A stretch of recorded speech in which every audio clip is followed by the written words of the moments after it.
Good morning mga boss.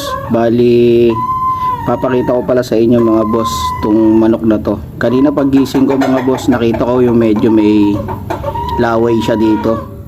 Medyo hinalimusan ko lang mga boss kasi medyo madami. Tingin ko parang magkakasipon siya mga boss, kaya re-remedyohan na natin siya agad mga boss para hindi siya lumala. Ngayon mga boss, gagawin natin remedyo rito. Hindi ko siya papainumin ng gamot. Gagamitan ko lang siya ngayon ng Bactidol. Bali, babasa lang tayo ng bulak, basain natin ng Bactidol, tas gaganon lang natin.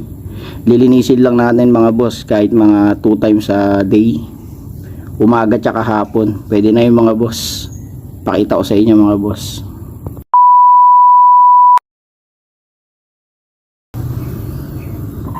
Ito mga boss, oh, cotton balls, tapos Bactidol. Bali, anin lang natin tong cotton balls, tapos babasain lang natin to dito mga boss, kasi gaganon lang natin sa manok natin. Mga boss, basain ko lang. Ito,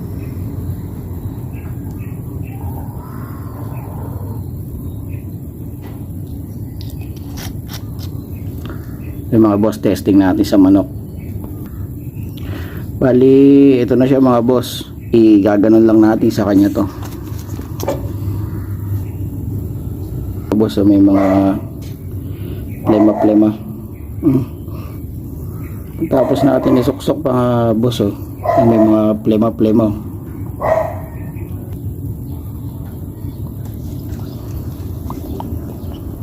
Ayun lang mga boss. Tapos mamayang hapon ulit, bibigyan ulit natin siya ng bulak na may Bactidol. Papasok lang ulit natin yan pag ganoon palabas mga boss. Pag hindi nakuha sa Bactidol, tsaka na natin siya i-antibiotic mga boss. Okay mga boss, ganyan lang mga boss. Thank you, sana natuwa kayo sa trip namin ng manok ko mga boss. Thank you mga boss.